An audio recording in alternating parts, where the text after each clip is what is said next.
الحمدللہ رب العالمین والصلاة والسلام علی سید الانبیاء والمرسلین اما بعد فاعوذ باللہ من الشیطان الرجیم بسم اللہ الرحمن الرحیم۔ محترم ناظرین، میں ہوں آپ کا میزبان محمد سجاد مدنی اور آپ ملاحظہ فرما رہے ہیں T V one U S A پر ماہ رمضان کا خصوصی پروگرام ضیاء رمضان۔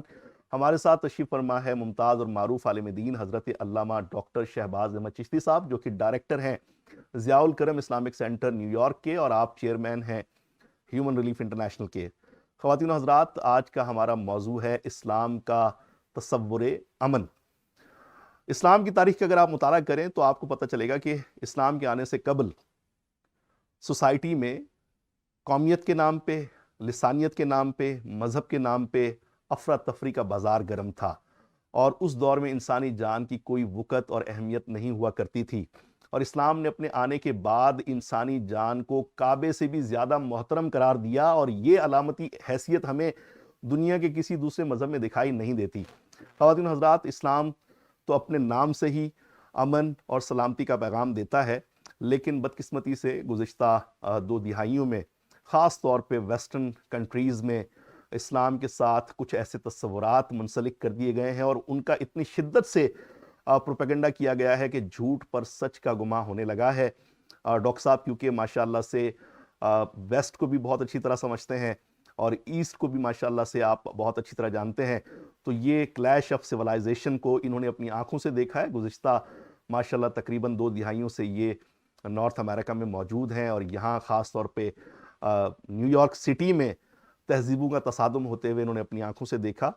تو ڈاکٹر صاحب اس سارے معاملے کو بہت اچھی طرح سمجھتے ہیں، تو ہم آج اس موضوع پہ انشاءاللہ ڈاکٹر صاحب سے بات کریں گے۔ ڈاکٹر صاحب، پوری دنیا میں گزشتہ 2 دہائیوں سے میڈیا، سوشل میڈیا یہ تاثر پھیلانے کی کوشش کرتا رہا ہے کہ اسلام جو ہے بنیادی طور پہ یہ ٹیرر کا ریلیجن ہے، اور اس کے ساتھ جو ہے ایک مخصوص جو ہے وہ سوچ جڑ گئی ہے کہ دنیا میں جہاں پہ بھی حالات خراب ہوں گے، جہاں پہ بھی کوئی اس طرح کا واقعہ پیش آئے گا، تو اس کے پیچھے کوئی نہ کوئی مسلمان ہی نکلے گا۔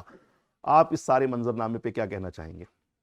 جی بہت شکریہ، آپ نے بہت شاندار موضوع آج رکھا ہے کہ اسلام کا تصور امن کیا ہے۔ جی بالخصوص ان حالات میں جب دنیا ایک گلوبل ولیج بن چکی ہے، اور اسلام کے حوالے سے اور مسلمانوں کے حوالے سے مختلف قسم کے خوفناک تصورات لوگوں کے سامنے اجاگر کیے جاتے ہیں۔ جی آپ نے درست فرمایا کہ میڈیا ایک پاورفل ٹول بن گیا اس دور میں، چیزوں کو جو ہے وہ اجاگر کرنے میں، ذہن سازی میں، مائنڈ میکنگ میں media is playing very important role.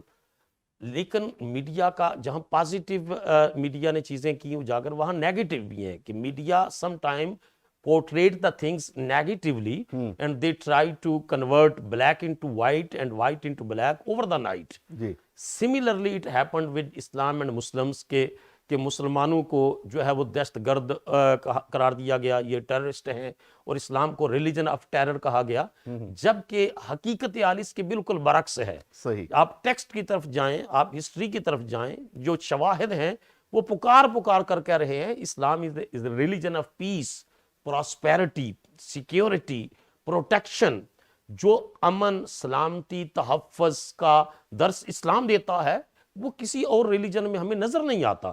مثلا لفظ اسلام نکلا ہی سلم سے ہے۔ صحیح۔ حضور نے فرمایا السلام من السلم، کہ اسلام جو ہے وہ ڈرائیو کیا گیا ہے، meaning of Islam is peace, it is derived from سلم وچ مین پیس۔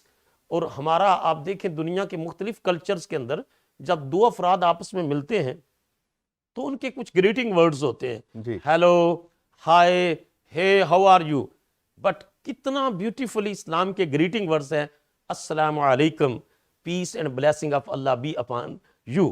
تو ہمارا تو گریٹنگ ورڈ ایک دوسرے سے تکلم کا آغاز ہی ورڈز آف پیس سے ہوتا ہے۔ اور اسی طرح اللہ سبحانہ و تعالیٰ کے مبارک اسماء میں سے ایک نام ہے سلام، جس کا معنی پیس ہے۔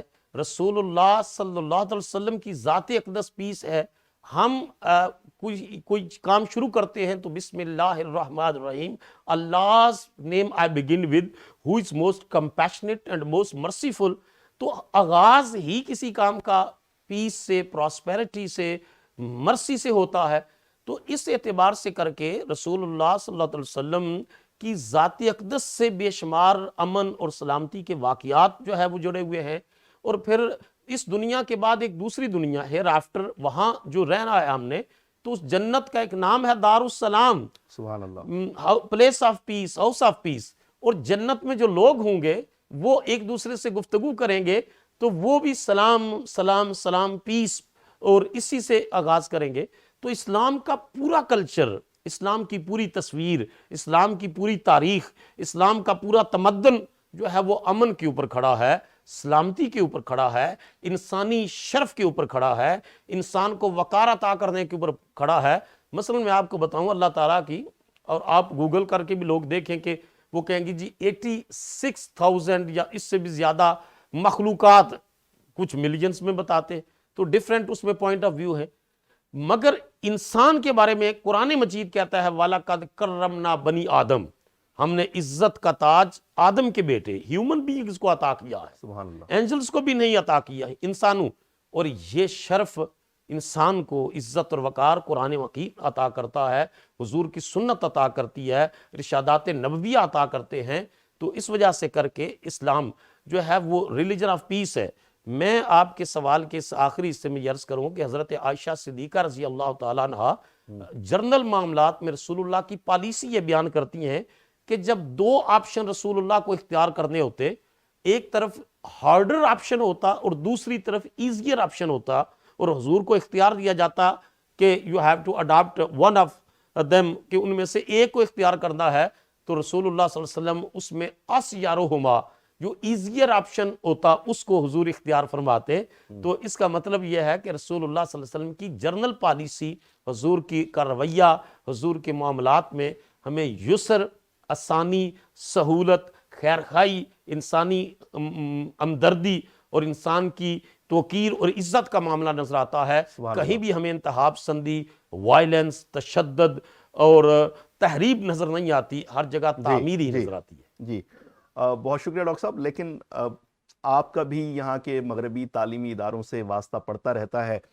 مجھے بھی یہاں کی بڑی یونیورسٹیز میں جانے کا موقع ملا ہے، اور وہاں کے جو پروفیسرز ہیں، خاص طور پہ جو ریلیجن سٹڈیز کے لوگ ہیں، ان کی جانب سے پھر یہ اعتراض سامنے آتا ہے کہ اگر آپ یہ دعویٰ کرتے ہیں کہ اسلام امن اور سلامتی کا دین ہے، تو پھر آپ کے ٹیکسٹ میں، قرآن میں اور حدیث میں اتنے تواتر کے ساتھ قتال کا لفظ کیوں آتا ہے، اور اس بارے میں پورے ابواب قائم کیے گئے ہیں، اور باقاعدہ جو ہے وہ آپ کے بچے کے اندر پوری دنیا میں یہ سوچ نظر آتی ہے. وہ کہتے ہیں کہ جی آپ کا ٹیکسٹ ہی بنیادی طور پر وائلنس پہ ابھارتا ہے. کیا کہیں گے؟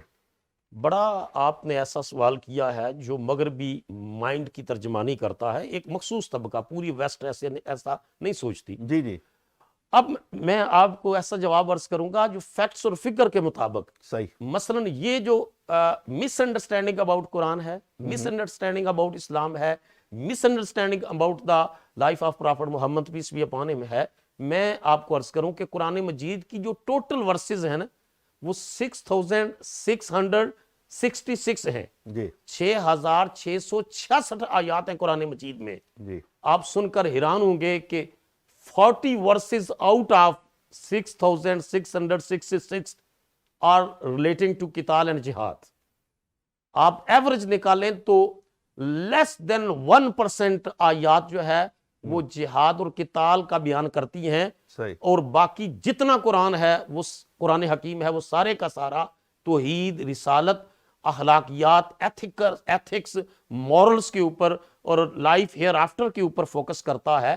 انسانی سماج کو بہتر بناتا ہے، انسانی رویوں کی اصلاح کرتا ہے، ہیومن کریکٹرسٹکس کو سٹرانگ کرتا ہے، انسان کے nation to nation relationships کو بیان کرتا ہے. تو آپ لیس دین 1%، 0.6% پورے ٹیکسٹ میں سے آپ اس کو لے کر یہ کہیں کہ جی قتال اور جہاد کی تعلیم دیتا ہے.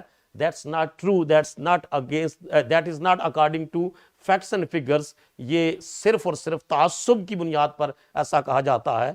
تو میرے پاس اور بھی مثالیں ہیں، تو جب یہ بریک سے آپ واپس تشریف لائیں گے تو میں عرض کر سکتا ہوں.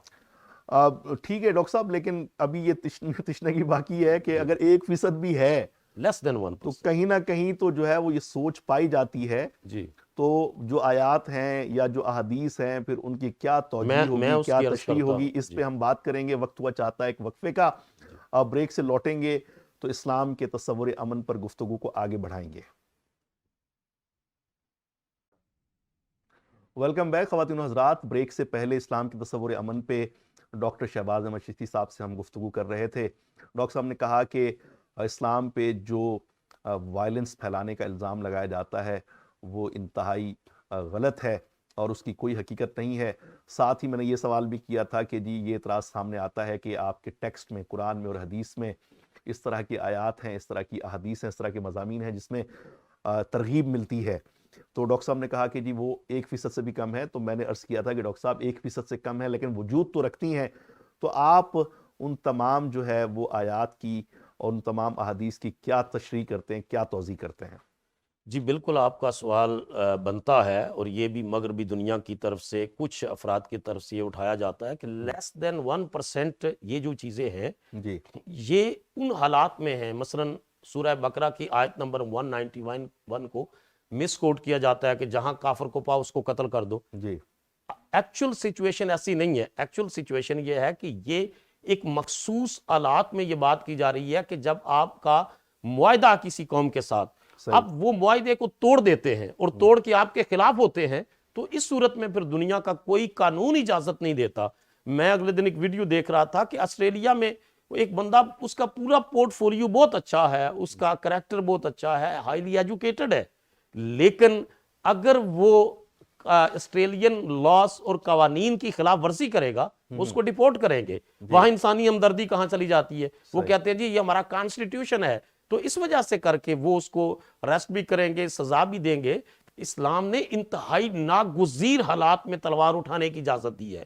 آپ ہاسپٹلز میں جاتے ہیں، آپ خود کنسنٹ پیپر کے اوپر سائن کرتے ہیں کہ جی میرا چیر پھاڑ کیا جائے اور آپریشن کر دیں، کسی ضرورت پڑے تو عضو کو کاٹنا پڑے تو کاٹ بھی دیں، آپ خود کنسنٹ دیتے ہیں۔ وہ ڈاکٹر ظالم نہیں ہے، وہ ڈاکٹر اس بیماری کا خاتمہ کرتا ہے۔ اسلام کا تصور جہاد اور تصور قتال جو ہے وہ معاشرے سے فساد کے خاتمے کے لیے ہے، ظلم کے خاتمے کے لیے ہے، جو ہے وہ بغاوت کے خاتمے کے لیے ہے، امن و عاشری کے قیام کے لیے ہے۔ ایسا نہیں ہے کہ یہ جو ہے وہ جو نظر آئے اس کو۔ پھر سیکنڈ بات یہ ہے کہ یہ اسٹیٹ کی ذمہ داری ہے، یہ انڈیویجول کو اجازت نہیں ہے کہ وہ ہتھیار اٹھا کر جو ہے۔ رسول اللہ صلی اللہ علیہ وسلم تو دوران جنگ بھی اس قدر جو ہے وہ حضور کا ارشاد مبارک ہمیں ملتا ہے کہ حضور علیہ الصلوۃ والسلام دوران جنگ بھی حضور اپاہج ڈس ایبل کے اوپر اٹیک کرنے سے منع کرتے۔ رسول اللہ صلی اللہ علیہ وسلم نے جو ہے وہ کسی بھی مذہب کی عبادت گاہ پر حملہ کرنے سے منع کیا۔ رسول اللہ صلی اللہ علیہ وسلم نے جو تاجر ہیں، جو فوڈ پرووائڈ کرتے ہیں، ان پر حملہ کرنے سے منع کیا۔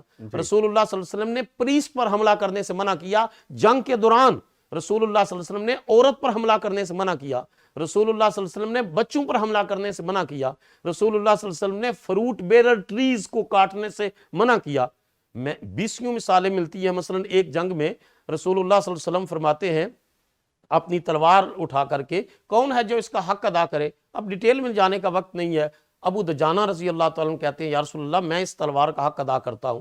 تو حضور نے فرمایا خذ ھذا السیف، یہ تلوار لو، اس کا حق ادا کرو۔ وہ جنگ میں کفار سے مقابلہ ہوا، غزوہ احد کی بات ہے۔ تو جب جنگ کا رزلٹ آپ کے سامنے ہے، اس میں جو کفار مکہ کی طرف سے لوگ آئے تھے، ابو سفیان کی بیوی ہندہ بعد میں تو مسلمان ہوگی، انہوں نے رسول اللہ کے چچا حمزہ کو وحش بن حرب کے ذریعے شہید کروایا۔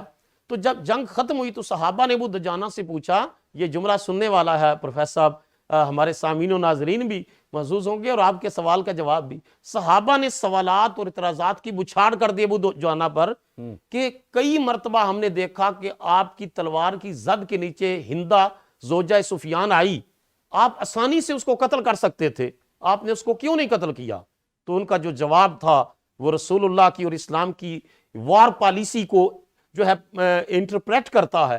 انہوں نے جواب دیا کرامتن لسیف رسول اللہ صلی اللہ علیہ وسلم، میں نے اللہ کے رسول کی تلوار کی عزت بچانے کے لیے، مصطفیٰ کی تلوار کی حرمت بچانے کے لیے، کہ میرے رسول کی تلوار عورتوں پر نہیں اٹھتی، کمزور پر نہیں اٹھتی، معذور پر نہیں اٹھتی، میں نے حضور کی تلوار پر کوئی اعتراض نہ کر سکے اس عورت پر تلوار نہیں اٹھائی حالانکہ وہ ابھار رہی تھی لوگوں کو.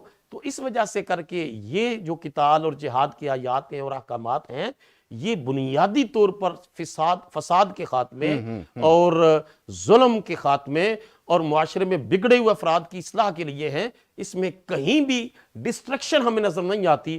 جہاں بھی نظر آتی ہے تعمیر نظر آتی ہے, اصلاح نظر آتی ہے, خیرخواہی نظر آتی ہے اور انسانیت کی بھلائی نظر آتی ہے. آل رائٹ ڈاکٹر صاحب, لیکن مسئلہ یہ ہے کہ آپ ویسٹ کے اسکالرس کو تو مطمئن کر لیں گے, لیکن خود بعض مسلمان گروہوں میں یہ سوچ پائی جاتی ہے کہ جناب اگر کوئی ان آیات کی کوئی تشریح کرتا ہے اور ان کو امن کے ساتھ یا مخصوص حالات کے ساتھ جوڑتا ہے تو وہ اپالوجسٹ ہے, وہ معذرت خانہ رویہ استعمال کر رہا ہے اور وہ مغرب کے سامنے وہ مروبیت کی کیفیت میں ہے, اور وہ کہتے ہیں کہ نہیں جی ہر حال میں ہم پر لازم ہے کہ ہم اپنا یہ جو قتال کا جو راستہ ہے یہ اپنائے رکھیں.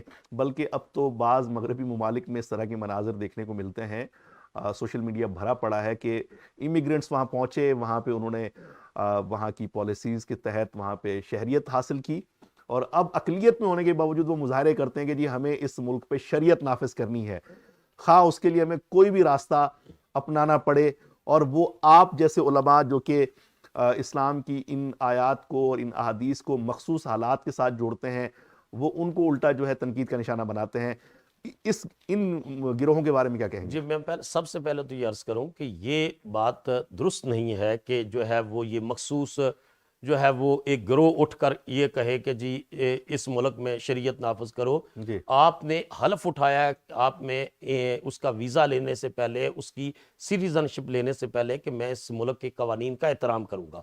حضور کی ساری زندگی معاہدات کی جو ہے وہ پاسداری پہ گزری ہے, تو سب سے پہلے تو آپ نے وہاں سے وائلیشن کر لیا. جب آپ یہ کہتے ہیں کہ آپ معذرت خانہ رویہ, تو میں آپ سے کوسچن اٹھاتا ہوں کہ جب رسول اللہ صلی اللہ علیہ وسلم نے مکہ مکرمہ چھوڑ کر مدینہ شریف کی طرف ہجرت فرمائی تو تلواریں سامنے کھڑی تھی, تو حضور نے ٹکراؤ کی بجائے, تصادم کی بجائے, حضور علیہ السلام نے رات کی تاریکی میں اللہ کی اذن سے امن کا راستہ اختیار کیا ہے تاکہ تصادم سے بچا جائے. پھر ہمیں آگے نظر آتا ہے صلح حدیبیہ کے موقع پر وہ تلواریں لے کر آگے کہ نہیں انٹر ہونے دینا. رسول اللہ صلی اللہ علیہ وسلم نے وہاں اپنے جو ڈس ایڈوانٹیج کو ایڈوانٹیج میں بدلنے کے لیے حضور نے پیسفل پالیسی اختیار کی ہے. اور آپ سن کر حیران ہوں گے کہ 2 ہفتے تک نیگوشیشن ہوتی رہی ہے, مذاکرات ہوتے رہے ہیں, اور کمزور شرائط کے اوپر حضرت عمر جیسی ہستی بھی کہتی ہیں جی معاہدہ ہوا ہے, مگر قرآن مجید نے اس کو فتح مبین کہا اور حضور نے اس کو معاہدہ امن کہا. وہ پیس ٹریٹی تھا, نو وار ٹریٹی تھا, سیز فائر ٹریٹی تھا, وہاں کہاں وائلنس تھا. حضور علیہ السلام نے اپنے مائنس کو پلس میں بدلنے کے لیے امن کا راستہ اختیار کیا ہے اور پاور آف ٹیرر کی بجائے پاور آف پیس کو اختیار کیا ہے. پھر غزوہ خندق پر دیکھ لیں, پورا عرب چڑھائی کر کے آ گیا ہے مدینہ طیبہ کو مٹانے کے لیے کہ اس بستی کو معاذ اللہ استغفر اللہ ختم کر دیں گے. رسول اللہ صلی اللہ علیہ وسلم نے خندق کھود کر حضور علیہ السلام نے ٹکراؤ سے بچے ہیں, تصادم سے بچے ہیں, کلیش سے بچ کر حضور نے پورا مہینہ وہ ادھر رہے ہیں, حضور ادھر, تاکہ انسانی. اور میں آپ کو فیکٹس اینڈ فگر کے ساتھ بتاؤں کہ پوری یہ 8 سال غزوات اور سرایا کے جو رسول اللہ کا پیریڈ گزرا ہے, اس میں 1000 افراد بھی جو ہے وہ ان کی جانیں نہیں گئیں. صحیح. آپ ویسٹ کی بات کرتے ہیں, کمپیریزن کریں جو ہے وہ ورلڈ وار فرسٹ کے ساتھ, جنگ اول کے ساتھ, اس میں کروڑ سے زیادہ انسانی جانیں ضائع ہوئی ہیں. آپ اور یہ جو تصور پایا جاتا ہے جی اسلام جو ہے تلوار سے پہلا, اسلام نے ہمیشہ وہاں تلوار اٹھائی ہے جہاں کوئی سیکنڈ آپشن باقی نہیں رہا.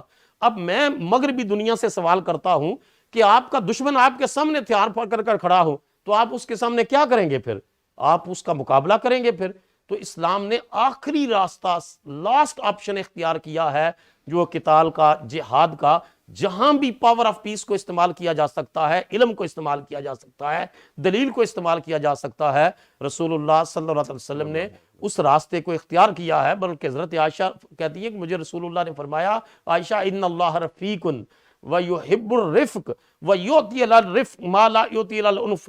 عائشہ اللہ بڑا نرم ہو ہے, مرسیفل ہے, کائنڈ ہے, کمپیشنٹ ہے. اللہ نرمی کو, کائنڈنس کو, مرسی کو پسند کرتا ہے. اور یہ دیکھیں کہ مکہ مکرمہ فتح ہوتا ہے تو ابو سفیان جو ہے منتیں کر رہا ہے اور کہتا ہے اگر آپ نے چڑھائی کی ہمارے ساتھ قتال کیا تو میں بیوی بچے لے کر کسی صحرا میں آگ لگا لوں گا. وہاں ایک صحابی جوش میں آ کر کہتے ہیں ان کہتے ہیں اليوم یوم الملحمہ، آج انتقام کا دن ہے، خون بہایا جائے گا. رسول اللہ ان سے فلیگ آف لیڈرشپ واپس لے لیتے ہیں. حضور نے فرمایا نہیں، اليوم یوم المرحمہ، آج محمد کی رحمت کے ظہور کا دن ہے، آج امن کے اظہار کا دن ہے، آج عاشقی کا دن ہے، آج اسلام کے تصور امن کو اجاگر کرنے کا دن ہے. اور حضور نے معافی عام کا اعلان کیا ہے. تو کہیں بھی وائلنس، تشدد، تصادم، یہ چیزیں ہمیں نظر نہیں آتی. انتہائی ناگزیر حالات میں اسلام نے قتال، جہاد، تلوار یہ راستہ اختیار کیا ہے جو آج بھی مغربی دنیا اور ویسٹرن لاز بھی اس کو تسلیم کرتے ہیں کہ جب کوئی چارہ نہ بچے تو آپ کو یہ کرنا ہے. ڈاکٹر صاحب ماشاءاللہ بہت خوبصورت انداز میں آپ نے اسلام کے تصور امن واضح کیا. اس طرح کے موضوعات پہ زیادہ سے زیادہ میرے خیال میں بات ہونی چاہیے اور خاص طور پہ نارتھ امریکہ میں اور ویسٹرن ممالک میں موجود علماء کو، خطباء کو ان موضوعات کو اپنی گفتگو کا حصہ بنانا چاہیے. لیکن وقت کے دامن میں ظاہر سی بات ہے گنجائش نہیں ہے. میں تو چاہ رہا تھا کہ اگر ہمیں مزید وقت ملتا تو ہم یہ جو ایک بحث ہوتی ہے کہ جناب اسلام جو ہے وہ فرد کی تطہیر کے لیے یا اصلاح معاشرہ کے لیے آیا ہے یا پھر وہ پوری دنیا پر سیاسی غلبہ کا پیغام دیتا ہے، یہ بھی ایک بڑی بحث ہے. کسی اور پروگرام میں سے ایک بات جملہ کریں میں عرض کر دے صرف ایک جملہ عرض کر دیتا ہوں کہ فرد سے ہی معاشرہ بنتا ہے نا، تو فرد کی تطہیر سے، انڈیویجول سے کولیکٹیو ایفرٹ ہے، پھر معاشرے کی تطہیر ہے. صحیح. اگر فرد کی تطہیر سے سٹارٹ ہوتا ہے، اور جو میں نے مثال دی کہ جہاں پھر عضو خراب ہو جاتا ہے، فساد جاتا ہے، تو پھر اس کو کاٹنا بھی پڑتا ہے تاکہ وہ بچ سکے. ڈاکٹر صاحب ٹائم بالکل ختم ہو چکا ہے. اگر ہم مثال کے طور پہ خوف محسوس کرتے ہوں کسی دشمن کا تو امن کے لیے اور حفاظت کے لیے کیا پڑھنا چاہیے، اور متصل جو ہے وہ ہیومن ریلیف کے بارے میں مختصراً آپ کوئی پیغام دے دیں. جی بالکل آپ نے درست فرمایا کہ ایک انسان دشمن سے یا مخالف سے خوف محسوس کرے تو اس کو چاہیے کہ وہ کثرت کے ساتھ یا سلام ہو، یا سلام ہو، یا سلام ہو. یہ ہے ہی اللہ کا وہ نام جو سلامتی عطا کرتا ہے، جو سیکیورٹی عطا کرتا ہے، جو پروٹیکشن عطا کرتا ہے، جو انسان کو ہر قسم کے نقصان سے بچاتا ہے، ہر قسم کے دشمن کے شر اور حاسد کی نظر سے بچاتا ہے. تو اگر آپ روزانہ 100 مرتبہ یا سلام ہو، یا مومن ہو، یا اللہ اور یا رحمان ہو، یا رحیم ہو، یا کریم یہ پڑھیں، یہ یعنی 2 تسبیحات اپنی معمول بنا لیں، یا سلام ہو، یا مومن ہو، یا اللہ، یا رحمان ہو، یا رحیم ہو، یا کریم، تو انشاءاللہ دشمن سے آپ کی حفاظت ہوگی اور کوئی آپ کا کچھ بھی نہیں بگاڑ سکے گا. اور آپ نے ہیومن ریلیف کا بتایا تو یہ آپ دیکھ لیں کہ میں ایک مسلم طالب علم ہوں، دین کا طالب علم ہوں. ہم نے ہیومن ریلیف اس کا نام کوئی مسلم ریلیف نہیں رکھا، ہم نے اس کا human, regardless of colour, regardless of religion, regardless of creed, regardless of ethnicity, regardless of citizenship, جہاں بھی ہیومینٹی کا تصور آئے گا ہم انسانی خدمت کے لیے وہاں پہنچیں گے. ہم انسانوں کی خدمت کریں گے جو مشکلات میں ہوں گے، جو پریشانیوں میں ہوں گے. ہیومن ریلیف وہاں پہنچے گی، چاہے وہ مشکل میں پھنسا ہوا غیر مسلمی کیوں نہ ہو. اللہ تعالیٰ سے دعا بھی کرتے ہیں اور آپ سے تعاون کی اپیل بھی کرتے ہیں کہ اس ادارے کے ساتھ آپ اپنا مالی تعاون کریں تاکہ ہم اللہ کے دین کے ساتھ ساتھ اللہ کی مخلوق کی خدمت کر سکیں. بہت شکریہ ڈاکٹر صاحب. خواتین و حضرات، ہمارے پروگرام کا وقت ختم ہو چکا ہے. انشاءاللہ کل آپ سے اسی وقت آپ سے ملاقات ہوگی. اپنے میزبان سجاد مدنی اور ڈاکٹر شہباز احمد چشتی صاحب کو اجازت دیجیے اس دعا، اس امید، اس یقین کے ساتھ کہ اللہ تعالیٰ آپ کا ہمارا حامی ناصر ہو. السلام علیکم ورحمۃ اللہ.